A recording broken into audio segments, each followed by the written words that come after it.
Imagine the vast expanses of Canada centuries ago, a vibrant tapestry of indigenous cultures, their economies thriving on a dynamic trade network. Before the arrival of Europeans, the indigenous peoples of what we now call Canada had established a complex and effective trade system.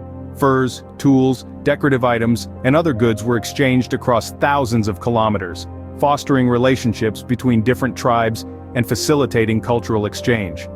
Now picture the 16th century, when the first European ships arrived on the shores of this new world. These settlers, hailing from countries like France, Portugal, Spain, and Great Britain, established settlements along the east coast. The Grand Banks off Newfoundland in particular became a hub of activity, with boats braving the Atlantic to fish for a summer before returning home laden with their catch. But it was the fur trade that truly transformed the economic landscape of Canada. The demand for beaver pelts in Europe led to the creation of a single transcontinental trading economy, stretching from the Atlantic to the Pacific. This was a game changer. It connected different regions and peoples in a way that had not been seen before. The fur trade era was not without its challenges and controversies, but it was instrumental in shaping the economic trajectory of Canada. It laid the groundwork for the rapid urbanization, industrialization, and technological change that would follow in the centuries to come. Despite these shifts, one constant remained: Canada's reliance on its natural resources. From the furs that were traded by indigenous peoples and European settlers, to the commodities that are exported today, these resources have been the backbone of the Canadian economy. Thus, the seeds of a robust economy were sown, setting the stage for a dynamic transformation. From the dawn of trade to the modern era, Canada's economic journey is a testament to resilience, adaptability, and the relentless pursuit of prosperity. It's a story that continues to unfold, as captivating today as it was at the very beginning. In the wake of Confederation in 1867, a new era dawned, marked by the expansion of the railway system. This was a transformative period in Canada's economic journey, a time when the vast expanse of the country began to shrink in the face of technological advancement. The railway expansion was a game-changer for Canada's economy. With tracks stretching from coast to coast, the railways provided a lifeline that connected the far-reaching corners of the nation. This vast network facilitated the movement of labor and finance across regions, knitting together a diverse and geographically dispersed economy. Imagine the scenes: trains chugging along, carrying workers to new job opportunities, bringing goods to markets far and wide, transporting capital from one end of the country to the other. The railways were not just steel tracks and steam engines, they were arteries, pumping life into the heart of the Canadian economy. This was an era of economic integration, a time when the distinct regions of Canada became interconnected, bound together by the common thread of the railway system. The railways bridged the gap between the remote, resource-rich areas and the bustling urban centers, enabling the efficient exploitation and transportation of natural resources. The impact of the railway expansion was far-reaching. It wasn't merely about moving goods and people. It was about knitting together a country, about fostering a sense of national identity. The railway system was a testament to the spirit of innovation and determination that characterized this period of Canada's economic history. But the railways were more than just a symbol. They were a catalyst for change. The railway expansion set the stage for the rapid urbanization and industrialization that was to follow. Cities sprouted up along the railway lines, factories hummed into life, and the face of the Canadian economy began to change. As we trace the economic journey of Canada, it's clear that the railway expansion played a crucial role in shaping the country's economic landscape. It was more than just a means of transportation. It was a tool for economic integration, a catalyst for growth, and a symbol of progress. The railway system was a catalyst, ushering in a period of rapid urbanization and industrialization. As we journey into the 1980s, the landscape of Canada's economy had significantly transformed. This was a time when the quiet whispers of change had grown into a resounding chorus. The vast expanse of Canada had shifted from a predominantly rural landscape to a bustling urban panorama. Cities were swelling, humming with life and activity as the majority of Canadians became city dwellers. This was the era of urbanization. But urbanization was only half the story. The other half was industrialization. The economy was no longer predominantly reliant on the trade of natural resources. A new breed of industries had sprouted, their roots digging deep into the fertile soil of Canadian cities. Manufacturing plants, corporate offices, and service industries were rapidly becoming the new economic powerhouses. The workforce was undergoing a transformation too. The hard hats and overalls of laborers were giving way to the suits and ties of white-collar workers. The majority of the workforce found themselves in service-producing industries. This shift mirrored the global trend of industrialized countries transitioning from manufacturing to service economies. As the economy evolved, so did the nature of work. The emergence of technology and automation brought about new kinds of jobs and industries.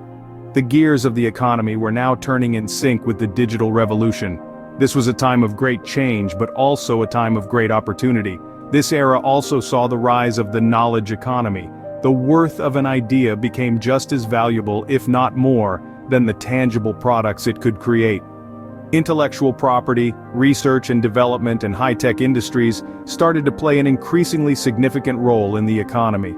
The 1980s were a time of transformation, a time when the economic landscape of Canada metamorphosed from a rural, resource-based economy to an urban, industrialized one. It was a period of transition, but also a period of growth and development. This era marked a significant metamorphosis in the economic landscape of Canada. Despite the strides made, the path to prosperity was not without its share of hurdles. The economic landscape of the 1960s through the 1980s was characterized by a series of challenges. High inflation rates and economic downturns became the order of the day. The cost of living soared, and the value of the Canadian dollar fluctuated wildly. This period also saw the rise of global competition and the subsequent reorganization of industries, which led to job losses and economic instability. The oil crisis in the 1970s dealt a massive blow to the Canadian economy. The country's reliance on oil exports left it vulnerable to fluctuations in global oil prices. When these prices skyrocketed, the Canadian economy took a hit. Additionally, the introduction of the National Energy Program in the early 1980s, aimed at increasing Canada's energy independence, led to a significant downturn in the oil industry in Western Canada, resulting in a regional economic crisis. And then there were the regional disparities. Despite the overall economic growth, prosperity was not evenly distributed across the country. Manufacturing remained largely concentrated in Ontario and Quebec, while the 4 western provinces continued to generate immense surpluses of natural resources. The Atlantic provinces, on the other hand, lagged behind. Living standards remained comparatively low, and prospects less bright. These disparities are a stark reminder of the economic geography of Canada. The country's vast size and diverse regional economies have always posed unique challenges. The Staples thesis, which has long dominated the study of Canada's economic history, underscores this point.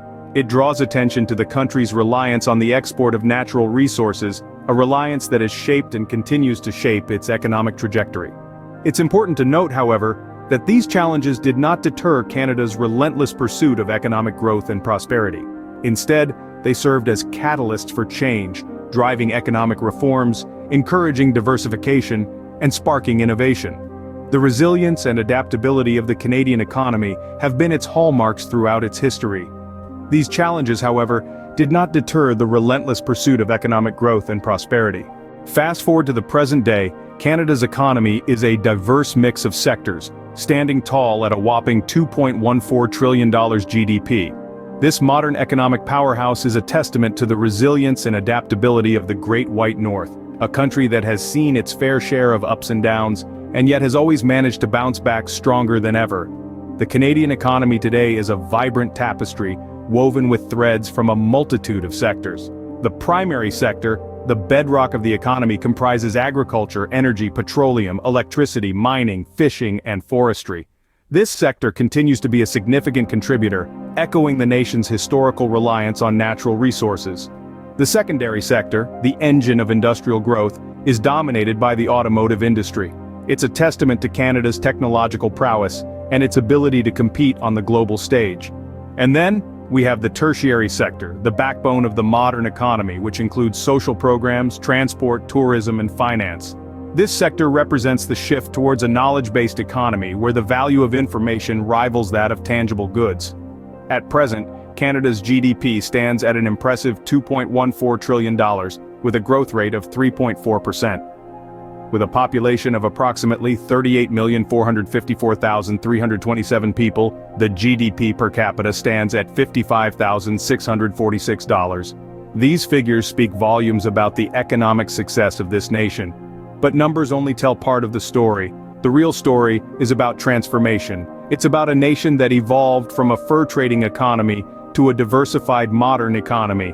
It's about resilience in the face of challenges and adaptability in the face of change. It's about a relentless pursuit of prosperity, driven by a spirit of innovation and a commitment to social and economic equality. From the fur trade to a $2.14 trillion GDP, Canada's economic journey is a testament to transformation, resilience, and the relentless pursuit of prosperity.